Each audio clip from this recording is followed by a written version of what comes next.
ustedes reciban un atento, caluroso, aunque virtual saludo por estos tiempos de pandemia, pero aquí seguimos en Estrategia Intelectual, la plataforma que nos permite conversar 2 veces al mes, 2 lunes, de 10 a 11, temas de seguridad y justicia, no solamente en México, sino a nivel global. El día de hoy me place poderles presentar a un joven estudiante iniciando segundo año de Derecho, Víctor Manuel Chacón Londoño. Habíamos anunciado que con él hablaríamos precisamente de temas relacionados con el COVID. Desarrollaremos algunos ejes, él trae algunas ideas, críticas, todas constructivas y positivas, en relación a temas direccionados a las medidas que se han adoptado globalmente por continentes, y seguramente hará algunas referencias específicas por países para tener un panorama desde la juventud de lo que está sucediendo a nivel mundial. Víctor, bienvenido a Estrategia Intelectual. Muchas gracias. Antes que nada, buenos días a todos los que están sintonizando la transmisión. También quiero aprovechar esta oportunidad para darle las gracias a la gente de Estrategia Intelectual por abrirme este foro y darme la oportunidad de hablar de esto, que es un tema que me gusta, es un tema que conozco y es un tema que creo que necesitamos una perspectiva distinta. Muy bien, perfecto, Víctor. Pues sin más preámbulos, vamos por partes y teniendo en consideración los ejes que me has comentado, has venido desarrollando en esta línea de investigación para ilustrar a nuestro honroso foro. Muy bien, ¿cuál consideras es el papel que ha desempeñado la Organización Mundial de la Salud en virtud a este virus? Bueno, mira, esta es una pregunta muy interesante. También es una pregunta toral para desarrollar todo este tema en cuestión. Yo creo que a la OMS, a la Organización Mundial de la Salud, se le tiene que criticar fuerte, muy fuertemente, por distintas razones. Y quiero abordar este tema desde un punto de vista un poco multidisciplinario.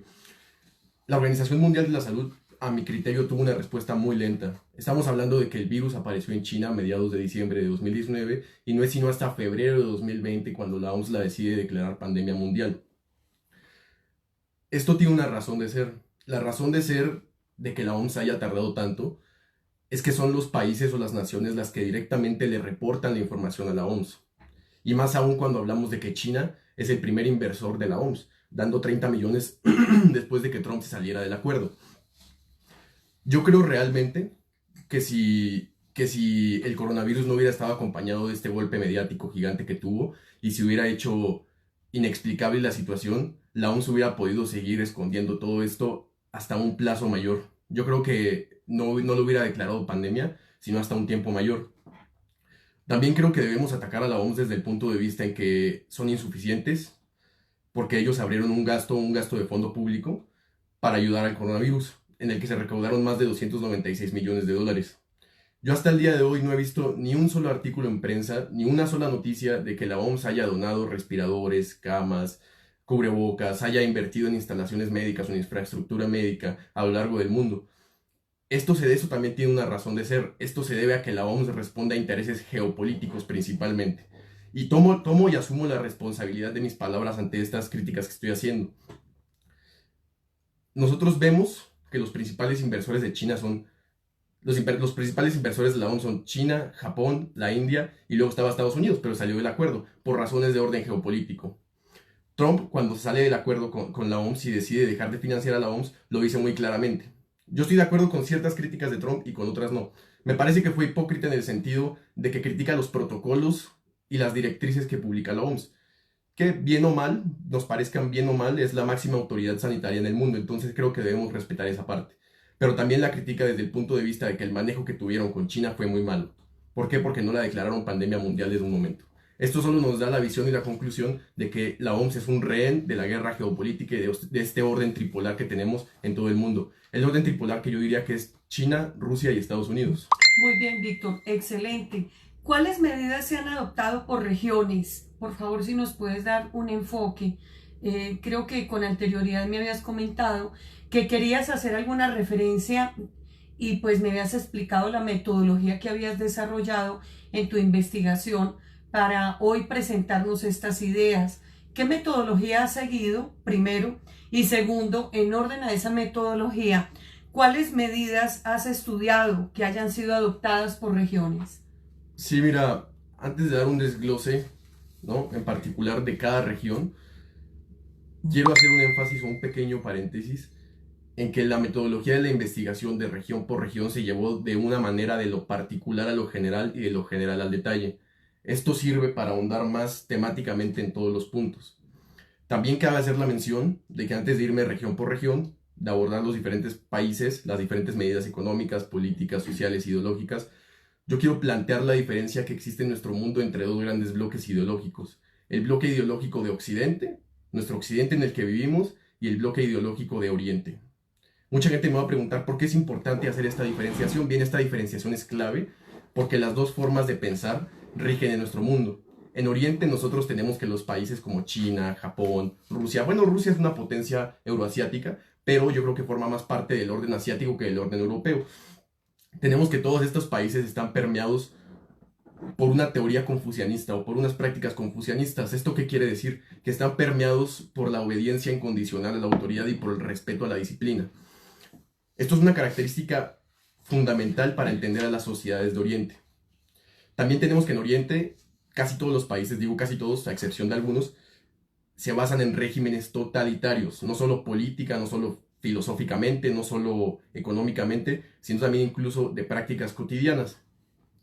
Otra cosa que yo quiero hacer el contraste entre Oriente y Occidente es que nuestras culturas de Occidente, de las libertades sociales, las grandes concesiones civiles, las grandes constituciones y libertades individuales, están en decadencia.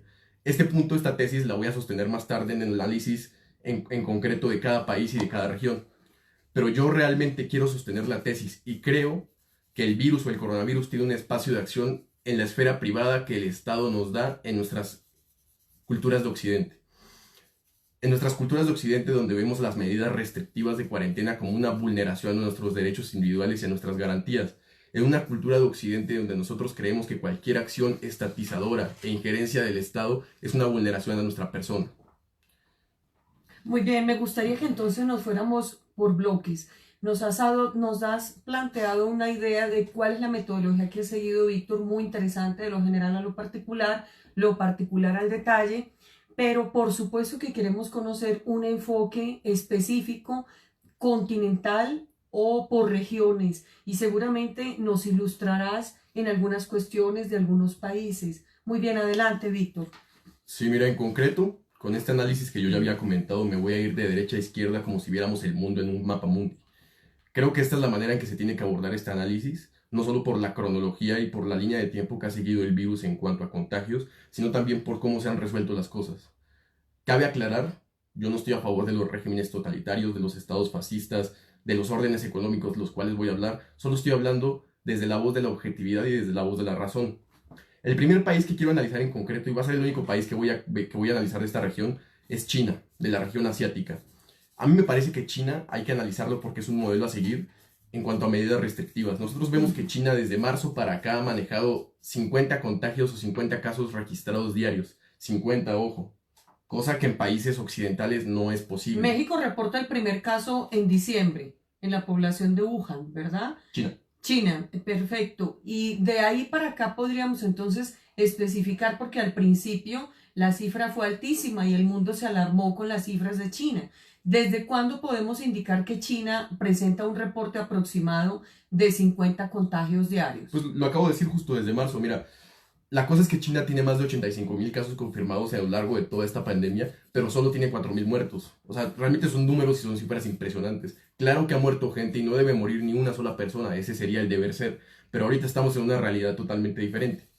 Mira, yo creo que la característica especial de China, como ya lo decía, son las teorías confucianistas y todo lo que quieras, pero creo que algo toral para el asunto es su modelo económico. Al ser ellos una nación, ¿no?, de orden comunista, ojo, no estoy ni a favor ni en contra, creo que tienen más facilidad para controlar este tipo de cosas y este tipo de pandemias. Y esto lo digo ¿por qué? Porque es más fácil implementar medidas económicas en todos los órdenes. ¿Por qué? Porque el Estado es la gran empresa. El Estado funge como el agente económico principal que le da trabajo a la gente, que le da dinero a la gente, que hace que la gente subsista. Entonces es mucho más fácil decirle a la gente, quédense en sus casas, aquí les tienen dinero, aquí tienen comida, aquí tienen subvenciones, etcétera, etcétera, etcétera. Otra cosa que podemos comparar entre los regímenes comunistas, por ejemplo China, y los regímenes liberales o capitalistas o neoliberales, el nombre que se les quiera dar, occidentales, es que todas las personas en China tienen una vivienda.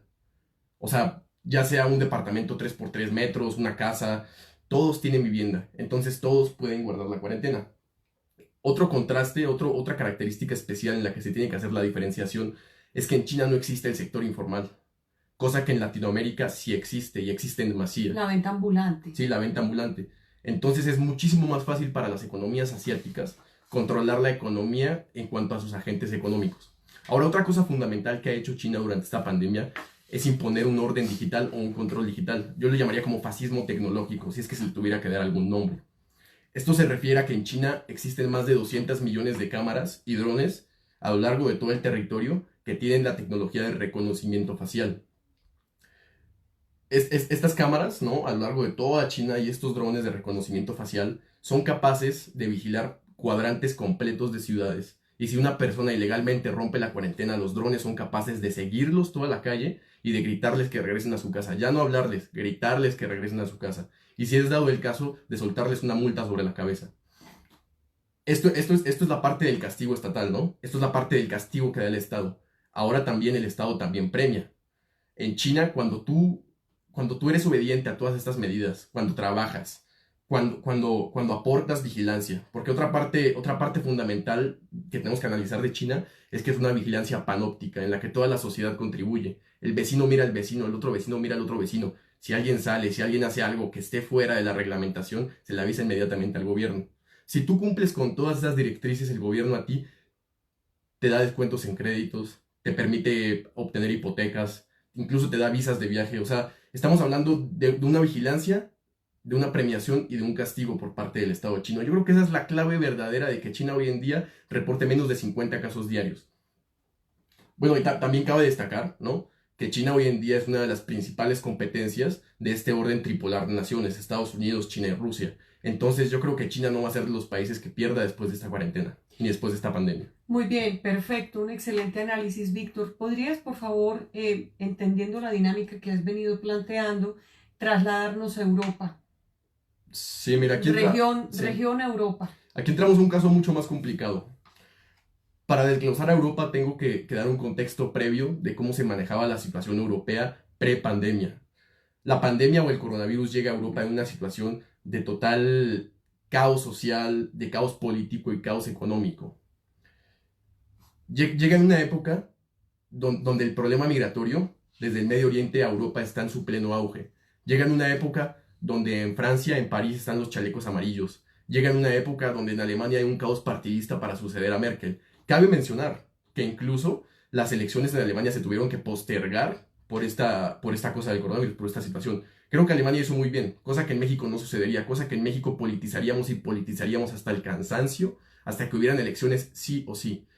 Creo que lo que menos necesita un país ahorita es entrar en una de esas pugnas sociales, económicas y políticas como una elección. Y también creo que fue una buena elección dejar a Merkel. También llegamos a una Europa donde España se encuentra en una crisis financiera. Llegamos a una Europa donde la podríamos manejar como la vejez europea. ¿Por qué manejo esta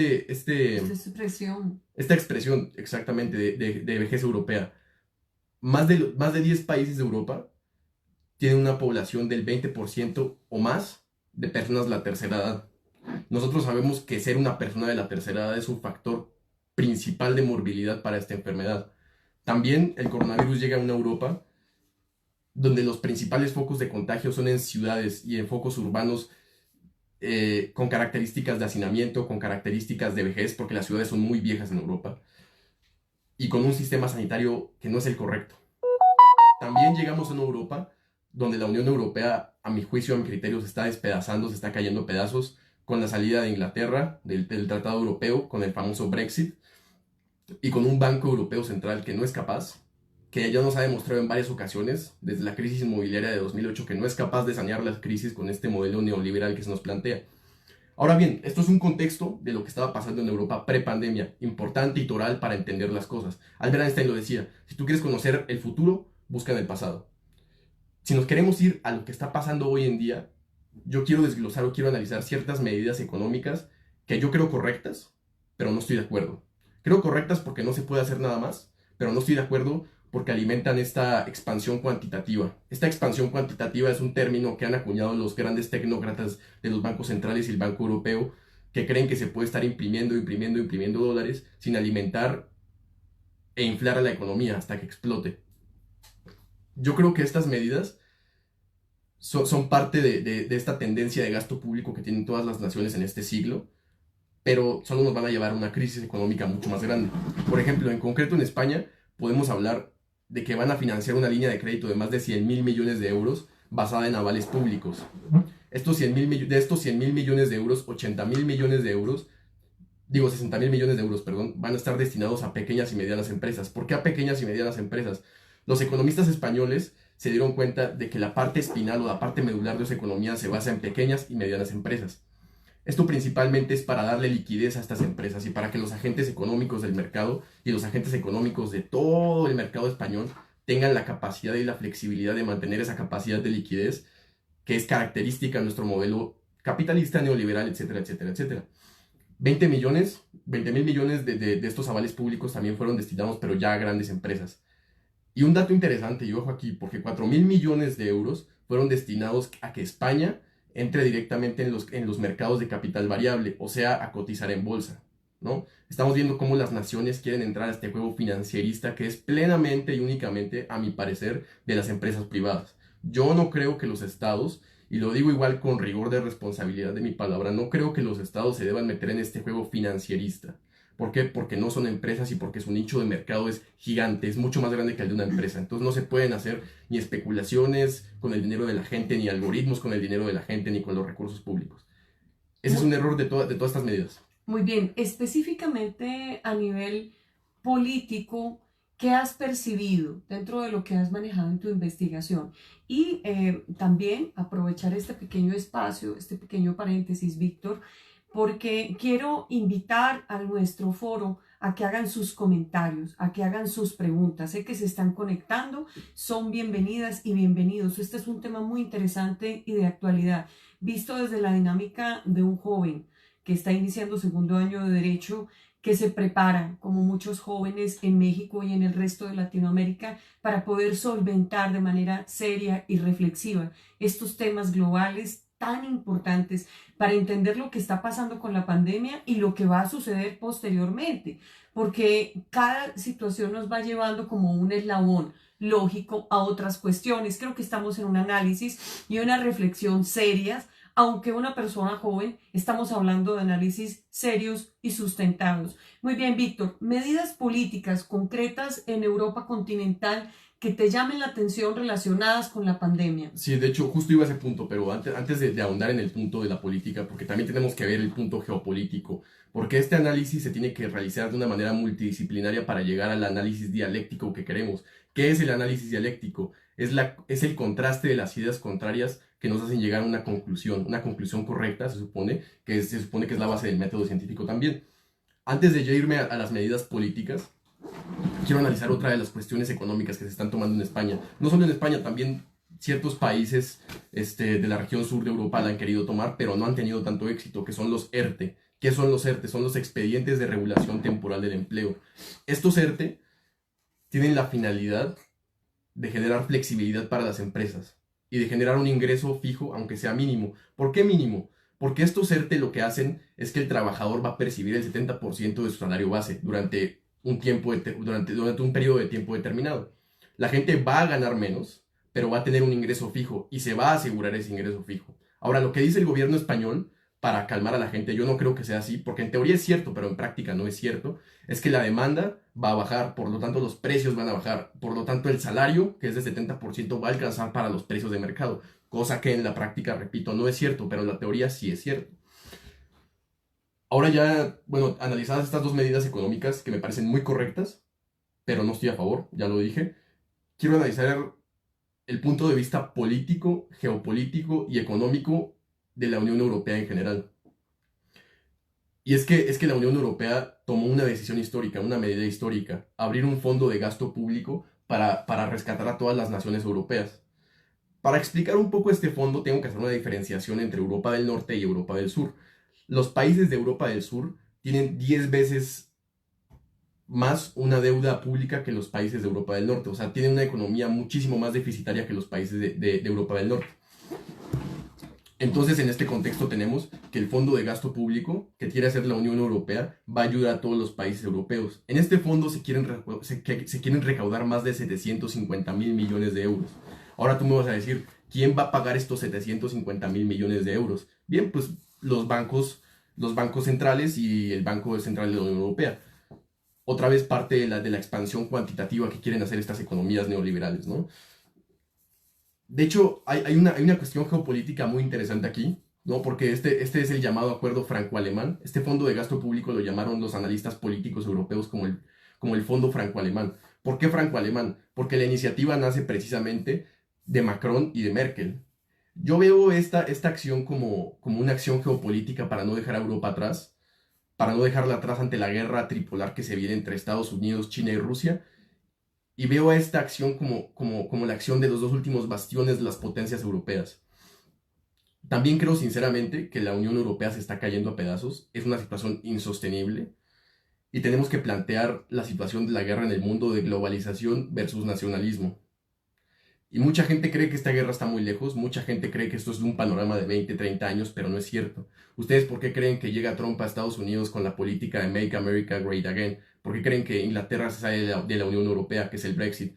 Están pugnando los nacionalismos por encima de las teorías globalistas. Lo que pasa es que este frente franco-alemán sabe que no le puede hacer por sí sola frente a Europa, a lo que viene la crisis europea, con China, con Rusia y con Estados Unidos. Entonces quiere que Europa se levante, quiere que Europa se rehaga. La contraposición que encontró este frente franco-alemán en Europa fue de países de Europa del Norte, como Suecia, Dinamarca, Holanda, que se contrapusieron, pero terriblemente a estas medidas. Dijeron, ¿cómo así que les vamos a dar préstamos a fondo perdido? Porque esta es otra cosa. Los préstamos en un principio de por lo menos 300.000 millones de euros eran a fondo perdido. ¿Qué significa fondo perdido? Que son préstamos que yo no espero recuperar porque sé que no me los van a pagar. Entonces, como contramedida que tomaron estos países, ya los mencioné, Holanda, Suecia, etcétera, etcétera, etcétera, fue hacer que los países a los que se les está prestando el dinero aseguren contratos de importación de bienes y de exportación de bienes con muchísimos descuentos para que este préstamo sea redituable en el largo plazo. Yo creo que esa sería más o menos el resumen de la situación europea hoy en día, pero también creo que Europa ya pasó su parte más toral de toda la pandemia. Europa ya ahorita no es el foco de la pandemia, pero tienen que resolver algunas cosas todavía. Y esta crisis financiera que se viene de los 750.000 millones de euros no son gratis. Y va a haber una burbuja muy grande por lo menos en 5 o 10 años. Es algo que yo puedo asegurar. Muy bien, perfecto. Continuando en esta misma dinámica, veo que ya hay algunas preguntas en el foro, luego te las externo para que no te me distraigas, aunque sé que obviamente tienes una vista más aguda que una servidora. Entonces me toca pegarme del celular, como se darán cuenta. Prometo que vamos a darle espacio a las preguntas. Vamos a llevar esta dinámica. Hemos hablado de Asia con enfoque en China. Hemos hablado de Europa con enfoque en Inglaterra, países del norte, países del sur, en continente europeo.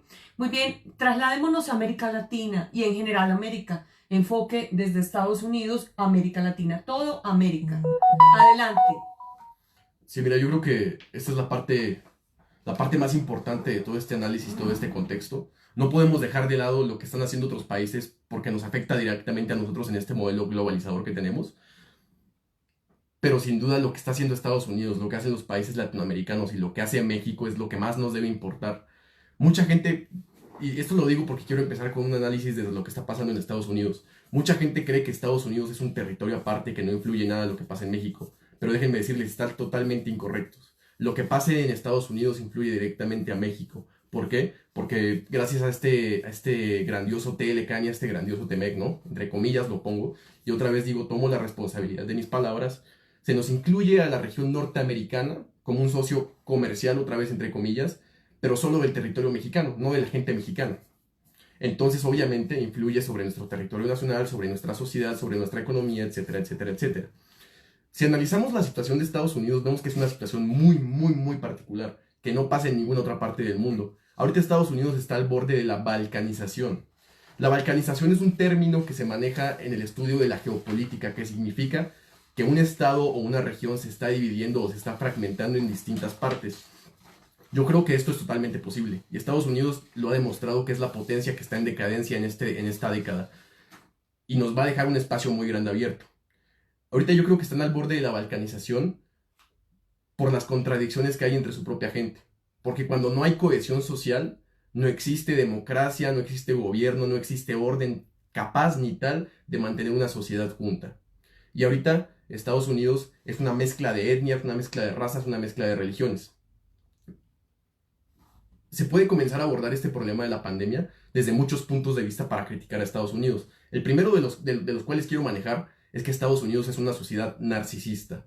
Y no lo digo solo yo, ni lo decimos solo los que estamos sintonizando esta transmisión, que nosotros lo sabemos, sino que de hecho sale un artículo del USA Daily, que es un medio de Estados Unidos, donde uno de los periodistas que está haciendo el artículo nos dice: Estados Unidos tiene una sociedad narcisista que cree que sabe más que los expertos sobre el tema. Y han de pronto entonces descartado y desdeñado las sugerencias de epidemiólogos y demás. Sí, de hecho sí tiene razón. De hecho hay una pugna entre uno de los doctores más importantes de Estados Unidos y Trump. El doctor más importante de los Estados Unidos, que es lo equivalente a Jorge Alcocer en nuestro país, es Anthony Fauci. Él dijo que los estadounidenses no han querido seguir las medidas porque su presidente no los incita a tomar las medidas. Creo que aquí se maneja una contradicción ideológica y una contradicción de informaciones en cuanto a lo que nos dice Trump y en cuanto a lo que debemos hacer. Otra cosa que yo quiero manejar es que en Estados Unidos la pandemia no se tomó tan seriamente como se debió haber tomado. Estamos hablando de que cuando la OMS declaró la pandemia, Trump estaba diciendo que no era algo preocupante, que era una simple gripilla, que no debía tomar preocupaciones. Estamos hablando de que Anthony Fauci, el mismo Anthony Fauci que acabo de mencionar, hizo llegar a la Casa Blanca recomendaciones de cómo se debía mitigar esta pandemia de una manera más agresiva, y aún así la Casa Blanca no tomó las medidas que le recomendó Anthony Fauci. Estamos hablando también de la acción viva y la acción concreta de lo que sufren los países con un sistema federalista como Estados Unidos. También es aplicable a México, no crean. También es aplicable a México y nos vamos a ir a ese análisis más adelante.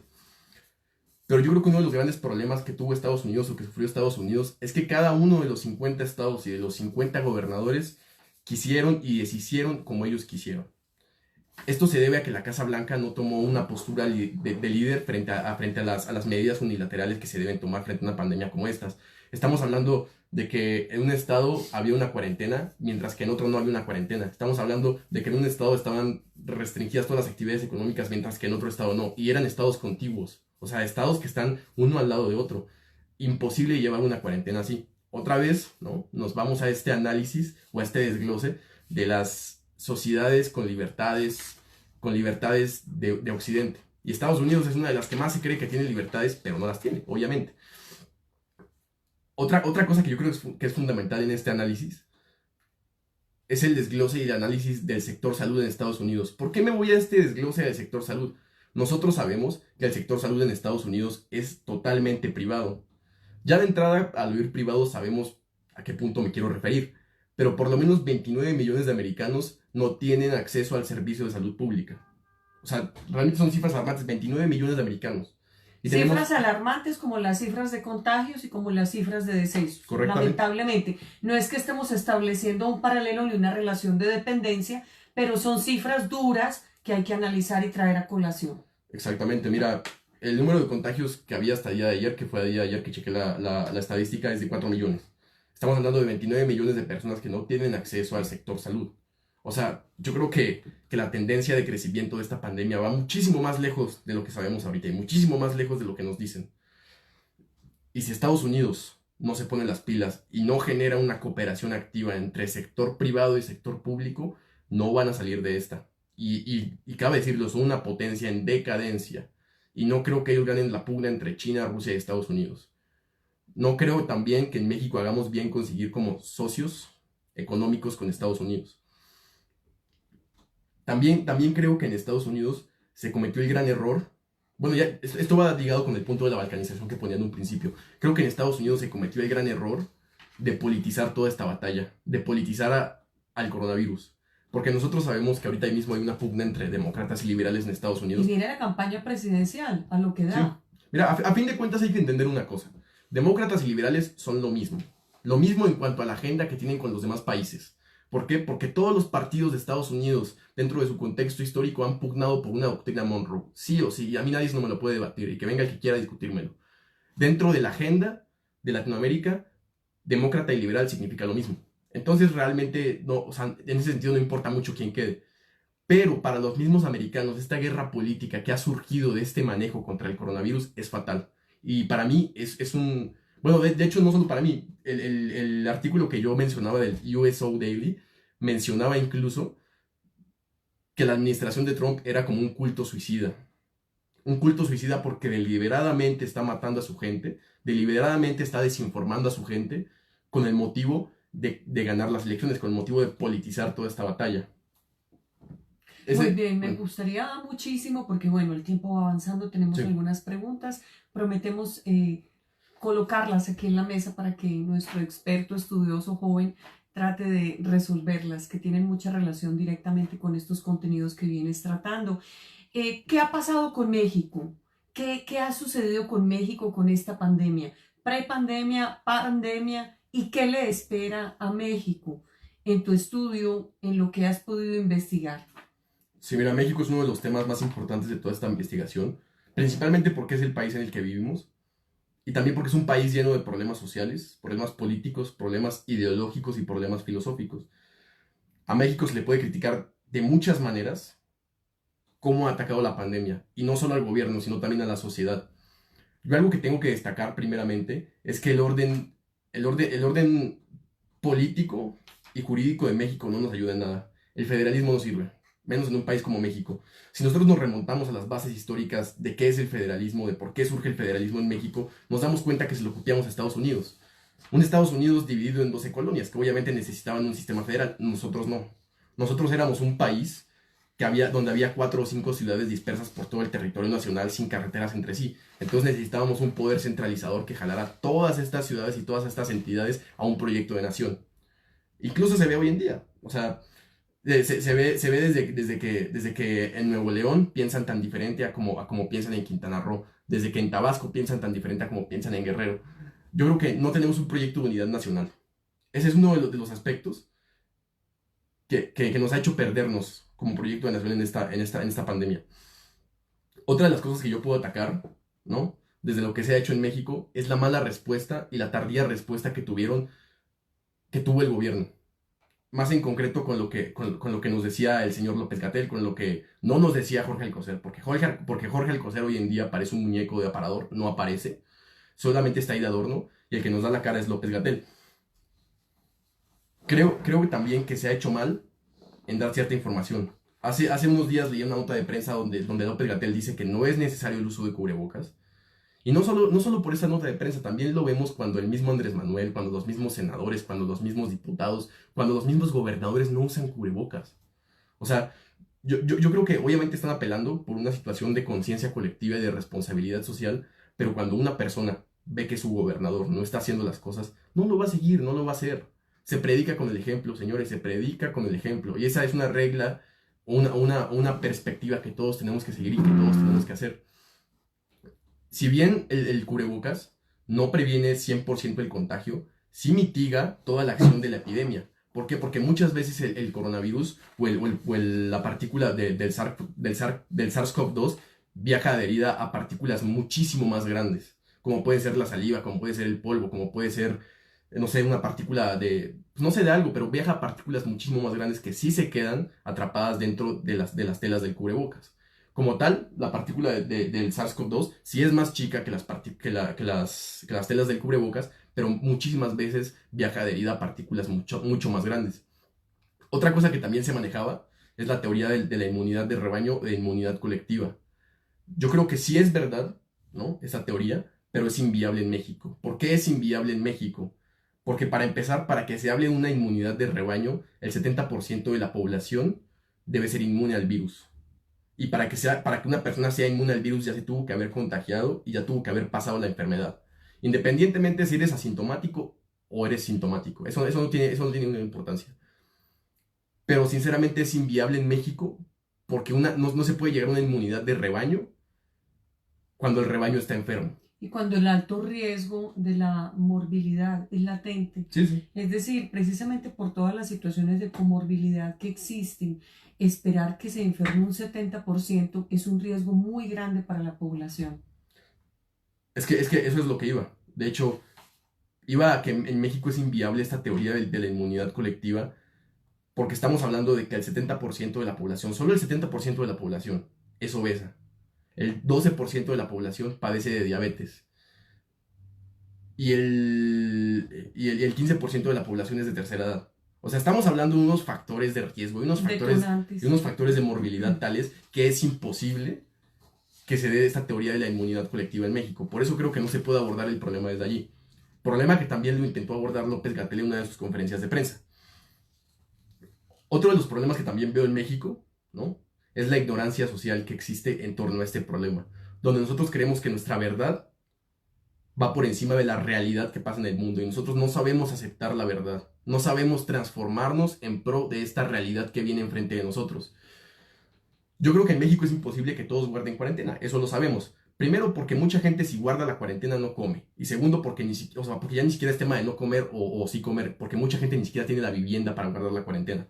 Pero la gente que sí puede guardar cuarentena es la que debe guardar cuarentena. Y no lo está haciendo. Y no lo está haciendo. Cuando nosotros vemos que la gente sigue saliendo irresponsablemente a fiestas, a encuentros sociales, a movimientos masivos. A lugares llenos de gente. Sí, a lugares llenos de gente. Ahí está la irresponsabilidad latente. Otro punto que se me pasó de la crítica entre Estados Unidos, perdón, pero lo retomo ahora porque es algo en común. Uno de los grandes problemas que tuvo Estados Unidos fue la manifestación de Black Lives Matter. Yo no estoy en contra ni a favor, ojo. Yo no estoy aquí dando mis puntos de vista ni mi opinión. Lo que estoy diciendo es la parte objetiva de que está mal salir a manifestarse en medio de una pandemia. Y de hecho muchos analistas, muchos médicos profesionales, muchos políticos estuvieron a favor de estas manifestaciones. Entonces otra vez vemos cómo la política le gana a la realidad y al objetivismo. Política que le gana a la realidad y el objetivismo que también se encuentra en México. No ha habido ni un solo día de esta pandemia en que en México no haya dejado de salir ni un titular en prensa de lo que están o están dejando de hacer los políticos, pero no en torno a la administración pública, que eso es lo peor. O sea, no existe un periodismo serio, sino en cuanto a chismes, en cuanto a él me dijo, este me dijo, el otro me dijo. Entonces realmente no tenemos una visión clara y seria de lo que es abordar este tema. Otra cosa que yo creo es que no se tuvo un proyecto conforme y uniforme. Y aquí sí tengo que hacer una crítica clara a lo que es el sector salud en México. Obviamente nosotros tenemos un sector que es de naturaleza pública, que está muy bien en el deber ser, pero en el ser no está muy bien. Nosotros tenemos que México está dividido entre sector público de educación y sector privado de educación, de salud, perdón. Y de hecho se supone que iban a hacer una acción conjunta para arreglar todos estos problemas del coronavirus y de la pandemia, etcétera, etcétera, etcétera. Acción conjunta que yo creo ha quedado insuficiente. Acción conjunta que el mismo Sober Robledo nos dice que alguien que está inscrito al IMSS, que alguien que está inscrito al INSABI, que alguien que está inscrito al ISSSTE, para acceder a una de estas instituciones privadas, o el proceso para acceder a una de esas instituciones privadas, es tú presentarte a tu hospital público y que te den un papelito para tú ir al hospital privado. O sea, mientras eso sucede, imagínate el riesgo tan grande de contagio. Sí, exactamente. O sea, el mismo gobierno se está contradiciendo en las medidas que toma. O sea, nos dicen sana distancia, nos dicen quédate en casa, pero a la vez, yo tengo que ir al hospital. O sea, no me puedes tú dar una línea, no sé, una línea telefónica que sea por medio de zona, por medio de código postal, por medio de cuadrante de área, yo qué sé, en la que por previa valoración de un médico me digan si yo necesito estar hospitalizado o no. Y te direccionen, sin esa cantidad de situaciones. Muy bien. Has hecho un esquema, un diagnóstico y también observo un pronóstico. Muy bien, hablemos de la vacuna, brevemente, Víctor. Ya incluso se habla de 3 hasta 4 marcas internacionales, Inglaterra, Estados Unidos, China. Otros países han venido trabajando, están en fases experimentales, 1, 2, 3. Pero se comenta que pueden venir vacunas antes de terminar el año, lo cual pues obviamente alivianaría. Ahora, por favor, ¿tú qué opinas del tema de las vacunas? Sí, mira, debemos entender que este tema de las vacunas no es ninguna acción humanitaria, ni le están haciendo ningún favor al mundo ni a la humanidad. También tenemos que entender que desafortunadamente estamos bajo una guerra farmacológica, nos guste o no, donde se mueve más de $1 billón en el mercado de las farmacias y las farmacológicas alrededor del mundo. También debemos entender que la OMS, ¿no?, este organismo rehén de la geopolítica, como ya lo dije antes, que se supone sacó una lista de las 70 vacunas, las 70 posibles vacunas o los mejores prospectos de vacunas que hay alrededor del mundo, nos está mintiendo. Nosotros sabemos que nos está mintiendo, pero lo peor es que no sabemos en qué nos está mintiendo. Hoy en día hay varias noticias de vacunas, de posibles vacunas. Por ejemplo, la que salió hace 3 o 4 días, de que la Universidad de Oxford, en conjunto con la empresa china CanSino y AstraZeneca, están sacando una vacuna retroactiva de COVID. Yo no sé qué tan cierto o qué tan falso sea esto, pero lo que sí sabemos es que medios chinos como Daily China ya dijeron que esta vacuna funciona en pruebas preclínicas, o sea que está en fase 3, según los estándares de la OMS, donde ya el ejército de China promovió el uso de esta vacuna para usos plenamente militares en el marco de medicamentos para enfermedades especiales. Yo creo que sinceramente todavía estamos lejos de una vacuna como tal, porque el proceso, desde que se hacen las pruebas preclínicas hasta que se produce en masa las vacunas, es muy largo, y el país que la saque primero obviamente va a dotar a su gente de la vacuna, a toda su gente, y en lo que eso pasa nos vamos a tardar mucho tiempo. Estamos hablando de que somos 7.000 millones de personas en el mundo. 7.000 millones de personas. Imposible vacunar a toda la población, por lo menos en menos de 7, 8, 9 meses. Muy bien, perfecto. Vamos con preguntas. El tiempo se va volando. Es un tema interesante, es un tema muy denso. Felicidades. Lo has abordado de manera majestuosa, Víctor.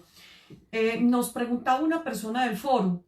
¿Consideras que esto es producto de una guerra biológica? Porque hace un instante decías guerra farmacológica, pero es que una cosa es la guerra farmacológica y otra cosa es la guerra biológica. La guerra farmacológica nos queda claro, nos has explicado la pelea que hay en los laboratorios por estar en ese top 10, el número 1, y vamos a colocar la vacuna.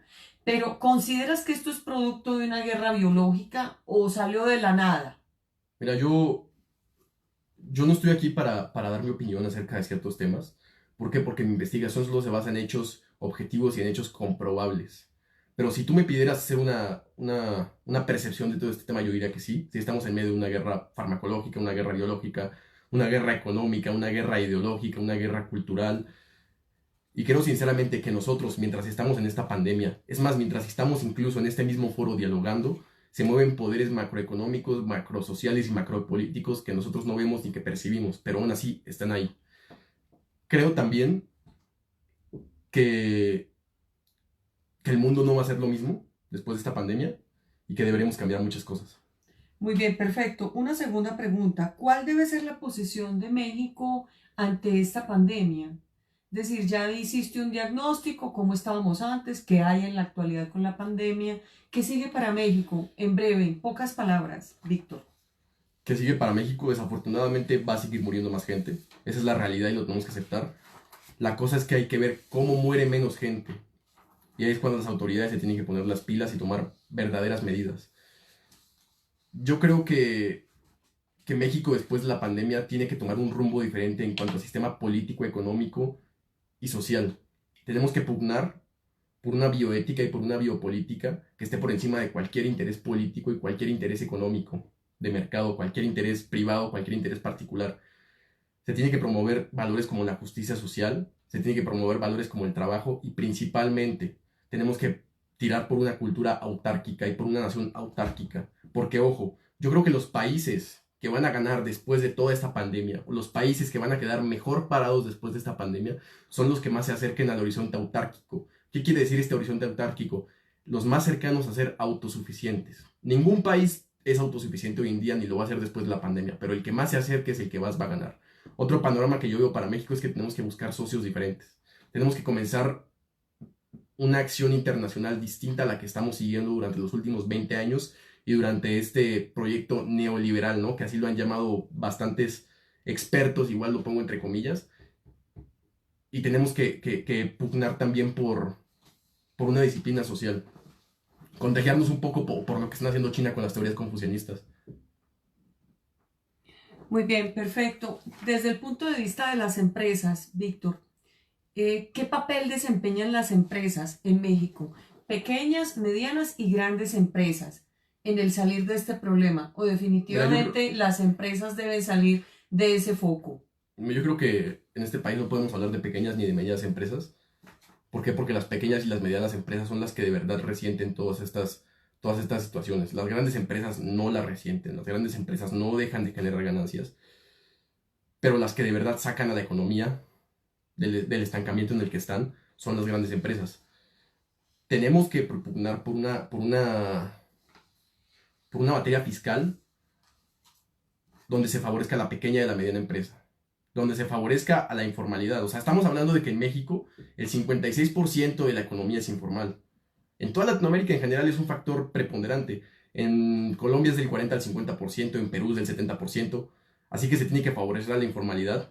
Muy difícil tomar una medida o tomar medidas económicas en este rubro, porque no es lo mismo tomar medidas económicas en cuanto a empresas que en cuanto a trabajadores informales o autónomos.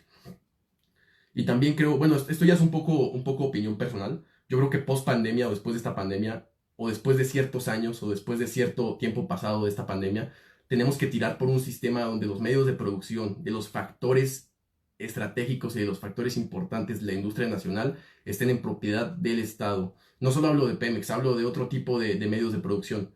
Y el tema de Pemex es otra cosa, porque todavía hay que sanear las finanzas de una deuda que nos va a durar de aquí hasta 2070, ¿no? Muy bien, perfecto. Víctor, vamos llegando al final. Hay muchas preguntas, hay muchos comentarios. De nuevo, felicidades. Da mucho gusto saber que nuestros jóvenes, estas nuevas generaciones, se preparan, pero además se involucran con esta realidad. No están ajenos a este problema de la pandemia. Considero que hemos escuchado un análisis de diferentes focos: económico, político, social, pero también humano. El tema de salud es importante y no nos podemos limitar solamente a cifras. Víctor comentaba, son seres humanos y no deberían morir. Y cada vez que despegamos con las cifras nos vamos impactando más y parece como un juego, como una ruleta rusa. Salimos con mucho temor a la calle, así sea simplemente al súper, y no sabemos si vamos a regresar portando el virus o si ya lo tenemos. Esta es la situación, esta es la realidad, es fuerte. Muy bien, Víctor, algunas palabras finales para nuestro foro en torno a dejar una reflexión con los puntos que has analizado. Mira, reflexiones acerca de esta ponencia y acerca de lo que debemos hacer y pensar son muchas. Yo me iría específicamente a algunas. Por ejemplo, este sistema que tenemos hoy en día a nivel mundial y a nivel nacional está en decadencia. Es insostenible. No lo podemos seguir sosteniendo de ninguna manera. Las burbujas financieras van a terminar explotando tarde o temprano y va a haber una crisis financiera incluso peor que la que hay hoy en día.